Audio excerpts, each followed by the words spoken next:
Shabbat Shalom, Shavua Tov. Shavua Tov. Non, Shabbat Shalom, parce qu'il y en a qui regardent Shabbat. Ah je oui rigole, Chas Shalom. Ça passe pas le Shabbat. Parce que Israël Torah, c'est la seule chaîne au monde qui est fermée Shabbat complètement. À part les autres, qui sont aussi fermés. À part les autres.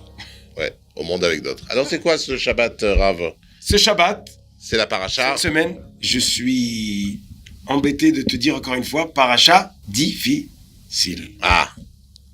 Ok, alors rentrons. Ah, mais on va essayer de comprendre pourquoi on a des Le parachas nom difficiles. de la paracha. Shlach. Shlach, très beau. C'est quoi, shlach? Shlach, c'est quand tu mets un coup. Shlach. Envoie. Envoie. Envoie quoi? Envoie qui? Envoie où? Alors? Les Meraglim. Ah, Voilà. les explorateurs. Les explorateurs. Oh là là, ça Tu là. comprends pourquoi je parle de difficile? Ça, c'est les explorateurs, je crois que c'est la faute qui se perpétue chaque année, chaque jour, encore aujourd'hui. C'est horrible. Horrible. Des gens qui disent du mal d'Israël, il y en a des milliers, quoi. Oh là, va pas là-bas, t'es fou, c'est trop dur, mais t'es malade ou quoi? Regarde ici, on est bien, regarde, voilà. Jamais on aura le 4x4 Cayenne en Israël, tout ça. Mais qu'est-ce que tu te casses la tête? Ça, elle se reproduit. La faute des explorateurs, le manque de émouna D'abord, des tu gens. les calmes qu'en Israël, on a même la Damhout et même la Bourra. Ouais, mais le Porsche Cayenne, on l'a pas. Ok. Mais cette histoire de Meraglim, comme tu dis, elle a changé l'histoire. Pourquoi elle a changé l'histoire? Parce que, à cause que les explorateurs ont raconté du mal d'Israël, on n'est pas rentré tout de suite et on a dû rester 40 ans. Mais le pire, c'est même pas ça, on a 40 ans, c'est que c'est plus Moshe Rabbeinu qui nous a rentrés, mais son élève, Yehoshua Benu. On est d'accord que si il n'y avait pas eu la faute des Meraglim, on serait rentré 40 ans avant, donc la génération qui avait connu d'Égypte serait rentrée en Israël. Et ignorait. Et on se rentrait avec Moshe. Avec Moshe, et il n'y aurait jamais d'exil. Voilà, Ça aurait fait une entrée. Ouais. Sauf que c'était impossible. Quoi qu'il arrive, la génération qui a connu l'esclavage, elle n'aurait pas pu connaître le fait d'entrer en Israël. Il a fallu qu'on attende la génération d'après. C'est comme ça. Moshe Rabbeinu, il n'aurait pas pu rentrer en Israël parce que c'était tellement un maître pour tout le Ham Israël, tellement un gadol, que ça aurait été dangereux pour l'image de Moshe Rabbeinu par rapport aux générations suivantes de rentrer avec Moshe Rabbeinu, d'avoir fait la sortie et la rentrée, parce que on aurait pu confondre Chas Shalom, Moshe et Hachem, d'accord, d'avoir Intéressant comme explication. Après, le peuple n'aurait pas pu se débrouiller seul. C'est comme des parents qui amènent les enfants jusqu'à la choupa. Après la choupa, ils vont pas à la maison une fois qu'il est marié. D'accord? L'enfant, il doit se débrouiller seul. Et je pense que si Moshe était rentré avec le peuple juif en Israël, le peuple juif aurait continué à se laisser faire et à ne pas prendre... Être des assistés. D'accord? Parce qu'ils avaient toujours ce Moshe qui était tellement un gadol, tellement un homme extraordinaire qu'il n'y a pas eu comme Moshe depuis Moshe d'ailleurs. Hein? Et voilà, c'est des choses. Alors oui, c'est vrai qu'on aurait pu ne pas faire la faute. Oui, tout ça, mais aujourd'hui l'histoire elle est comme elle est, et si elle est comme ça, c'est que c'était prévu que ce soit comme ça. Alors qu'on me la fasse pas à l'envers, s'il vous plaît. C'est bien de se donner raison, même quand on tombe. Ça nous permet de se relever. Mais on va essayer quand même de comprendre. C'est pour ça qu'on est des hommes et pas des anges et pas des dieux. On est des hommes. L'homme, il a un libre arbitre, et s'il devait pas tomber, il aurait pas de libre arbitre. On aurait fait que des anges, un pays avec des gens magnifiques, des auréoles. On volerait, on se dirait bonjour, bonjour, bonjour. Tu vois? Et voilà. Non, mais c'est ça. Sinon, il y a pas de jeu, quoi. S'il y a pas de faute, il y a pas de jeu. Mais tu te rends compte? Ils sortent d'Égypte, il y a eu des miracles. La mer Rouge qui se coupe, ils ont à manger, ils ont à boire, tout marche bien. Ouais. Elle dit, allez, on y va, on attend que ça. On attend que ça, on y va. Et qu'est-ce qui se passe? Ah oui, mais est-ce que la terre elle est bonne ou pas? Est-ce que Dieu peut nous sauver? Et les Meraglim qui nous racontent, oui, mais tu sais, il y a des grands des grands, des géants, et on était des petits comme des fourmis, et les gens meurent, et c'est quoi? C'est un peu fort. Alors on essaye après coup de comprendre. Mot à mot, ce que tu viens de dire, c'est ce que les gens ils ont dit en 1948, c'est ce que les gens ils disent aujourd'hui d'Israël.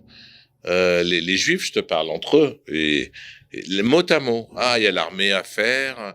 Ah, il y a la Parnassa, c'est dur. Ils disent la même chose d'Israël. Mot à mot, le géant, c'est l'armée. Les fruits, c'est la Parnassa. Les mêmes choses se disent aujourd'hui. Alors, comment on va essayer de comprendre la différence de la vie de Chutz Laaretz, la différence de la vie d'Eretz Israël? Quelle est la chose qu'il fallait changer, ou changer la disquette, comme on dit, de passer d'Égypte ou de désert à rentrer en Israël? Il fallait passer la vitesse, comme on dit. C'est quoi se passer la vitesse qu'ils ont une difficulté? Alors, bon, il y en a deux qui sont revenus bien. Oui. On va parler que des deux, si tu veux. Kalev et Yoshua. On peut parler que d'eux ou non? Tu veux qu'on parle des deux? Et on efface tous les autres? Non. Alors, on n'efface pas parce que, comme tu dis, à travers ces gens-là, on comprend ce qui nous arrive à nous aujourd'hui. C'est que on voit que c'est un vrai défi, c'est une vraie opération, une vraie épreuve, c'est quelque chose. C'est pas on prend un billet et l'Alia, voilà, c'est ça. On prend un téléphone et on arrive et tout ça, on arrive. On a les aides de l'État, les machins, voilà, tout ça. Il y a vraiment quelque chose, c'est un changement important. Qui a besoin de beaucoup d'émouna. Mais si tu veux qu'on parle d'abord de Kalev et Yoshua, ouais. Alors il y a un truc intéressant, c'est que Yoshua, il s'appelait Hoshea. Ok. Et Moshe a prié pour lui, il lui a ajouté une lettre, Yehoshua. Sympa. Pourquoi? Pour dire Yud, Dieu te gardera des mauvais conseils ou de mauvais voisins. Voilà. Et Kalev, par contre, lui, il n'a pas reçu de lettre. Ah, pourquoi? Et lui, qu'est-ce qu'il a fait? Il est rentré en Israël, il est parti à Merat HaMachpelah à Hebron, et il a prié chez ses ancêtres pour ne pas être influencé par les Meraglim. Alors là, la question qui se pose, pourquoi Kalev, il va prier en plus, pourquoi il a un nom comme ça, quoi? Kalev, ça fait un peu chien, quoi. Ou bien, ça fait cœur. Ah bon? Ah oui, Kalev. Ah, ok. Ok. Non, c'est pas un nom pourri. Ok, j'ai rien dit. En tout cas, pourquoi Moshe donne un cadeau ou une garde à Yehoshua par la lettre et il ne donne pas à Kalev? Alors pourquoi? Et pourquoi Yehoshua, il va pas prier et Kalev va prier? Alors? C'est différent. Parce que, ouais. Alors, j'ai entendu une idée intéressante, et on peut le voir aujourd'hui aussi, tout le long de l'histoire. J'ai une fréquentation qui est pas complètement bonne. Comment je me garde? Il y a deux façons. Soit je crie. Sachez, je suis différent. Je ne suis pas d'accord. Et il crie. Crier, ça fait un problème avec le voisinage. C'est dangereux. Ils peuvent le tuer. Mais par contre, l'influence est beaucoup plus petite. Parce que j'ai mis un drapeau, je suis différent. Je ne suis pas d'accord. Il y en a par contre, qu'est-ce qu'ils font? Ils font comme s'ils sont avec tout le monde. Ils sont les amis de tout le monde. Mais là, il y a un danger d'influence beaucoup plus grand. D'un autre côté, ils vont pas lui faire du mal puisqu'il a jamais dit contre. Yehoshua, c'est l'homme que tout le monde savait qu'il est différent. Donc, puisqu'il est différent, il y a un danger qu'il le tue, les Meraglim, s'il n'est pas avec eux. Donc, Moshe Rabbeinu donne le Yud pour le garder. Dieu te garde, qui te fasse pas de mal. Kalev, par contre, comme on voit à la fin de l'histoire, il a joué le jeu avec eux. Donc lui, il n'est pas en danger de mort, mais il a un danger d'être influencé. Et sur ça, il faut aller prier. Pour une influence mauvaise spirituelle, il faut prier, il faut prier, il faut prier. Il faut prier pour soi, il faut prier pour ses enfants, de ne pas être influencé par le mal et de pouvoir garder la foi et la Torah, le mitzvot. Yehoshua n'a pas de problème. Il s'est mis dehors, il est dehors de l'ambiance. Ouais, c'est ça. D'un autre côté, il gêne parce qu'il est différent. Ouais. Donc, il risque sa vie aussi. Il risque sa vie. Et d'ailleurs, en fin de compte, Kalev, qu'est-ce qu'il a fait? Il a retourné l'histoire. Il a dit, mais pourquoi vous dites qu'Israël n'est pas bien? Elle est très bien, et regardez. Donc, chacun, il y a deux différents. De façon différente. Mais, il faut faire attention. Celui qui est contre, il ne faut pas aller jusqu'au bout qu'on te tue.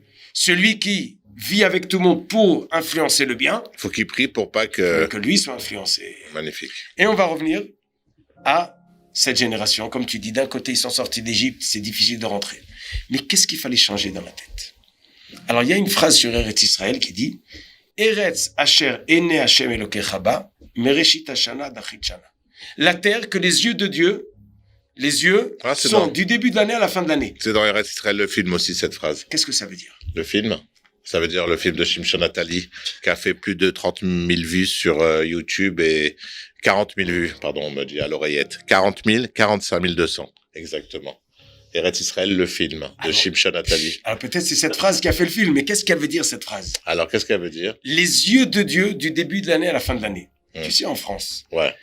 tu as les allocations familiales, Oui. et après tu as la retraite, Oui. et la sécurité sociale. Ou la CMU. C'est quoi ça? C'est quand t'as pas d'argent et t'as tous les soins gratuits parce que t'as pas d'argent. Voilà, donc tout ça, ça fait quoi? L'homme, il est organisé. Comme s'il dit à Dieu, tu sais, même si tu es pas là, je me débrouille. Ouais, je vais les sécurité sociale. Il y a l'État qui raque. Okay. Voilà. En Israël, retraite, il y en a plein qui n'ont pas. Même celui qui a, qu'est-ce qui te donne Bitur Halomi à 70 ans Ok. Donc, commence pas à dire du mal, s'il te plaît. On n'a pas... Non, je suis en train de dire du bien. Là. Ah. C'est qu'on ne dépend pas et on ne se repose pas sur des hommes. Ouais. On se repose sur les yeux de Dieu du début de l'année à la fin de l'année. C'est ce que je dis à tout le monde. Ne faites pas quand vous venez en Israël, ne faites pas de projet. Exact. Ne faites pas. Et moi, je vais venir. Je les ai vus au salon de l'Alia.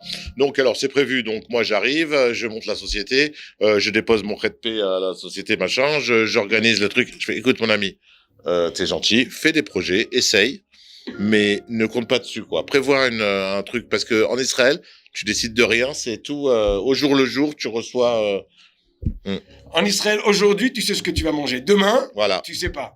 Celui qui va organiser pendant 30 ans, ça commence. Ouais, bon courage. Mais en même temps, on se rappelle de la paracha qui m'a beaucoup plu, de ce que tu avais dit toi qui m'a beaucoup plu, de la lèpre des maisons. Ne crois pas que quand il t'arrive des difficultés, que c'est la mauvaise chose. Grâce à ça, on cassait les maisons et on trouvait, pour ceux qui n'ont pas suivi, je vous invite à regarder la paracha. Paracha de... Terouma. Non. Une paracha qu'on a fait. Regardez tout, vous allez trouver. D'accord? La paracha de la lèpre. De la lèpre, voilà. Hey, merci. Tazria Metzora. Allez voir sur YouTube, Shimshon Atali, Israël Torah, Tazria Metzora. Fabrice et Rav Brandt, le beau gosse de Beit Vagan. Eh ben, vous allez voir que les difficultés qu'on a quand on arrive en Israël, on a l'impression que c'est des mauvaises choses qui nous arrivent, mais quand on creuse un peu, et c'est exactement le terme, quand on creuse un peu, eh ben on trouve des trésors. Alors venez en Israël. Donc, si je conclus ce que tu dis, oui, c'est pas une question de difficulté, c'est une question de différence. Non, c'est une autre sorte de vie. C'est une question de émouna. Ça veut dire si tu crois, la foi. Si tu as la foi. Si tu dis chaque chose qui t'arrive, tu dis Gamzoul et Tova, ce qui m'arrive c'est pour le bien, alors t'auras le bien. C'est se mettre comme un bébé. J'adore quand le rabbin me dit Nachon. Comme un bébé, il est ragoua, quand on dit ragoua, calme dans les bras de sa mère. Voilà. On vient en Israël, on a la émouna, la foi, on est pris en charge par Akadosh Baruch Hu. Et qu'à l'œil sur nous. Qu'à l'œil sur nous, pas besoin de se casser la tête. Voilà. Non, faut se casser la tête. Non, aide-toi et faire Dieu l'effort. T'aidera. Voilà. Aide-toi et Dieu t'aidera. Ah non, il faut se casser la tête. Mais c'est là, aide-toi et Dieu t'aidera. Ah, très bien. Ouais, si tu bouges pas, tu restes pas devant la télé toute la journée à regarder Israël Torah et tu crois que l'argent va tomber du ciel, quoi. Ok. Faut regarder Israël Torah, mais il faut travailler aussi. Qu'est-ce qu'on se dit? Shabbat Shalom. Et à Israël. La semaine prochaine. Israël. Shabbat Shalom et à Israël, hein. Ok. Merci, Shabbat Shalom.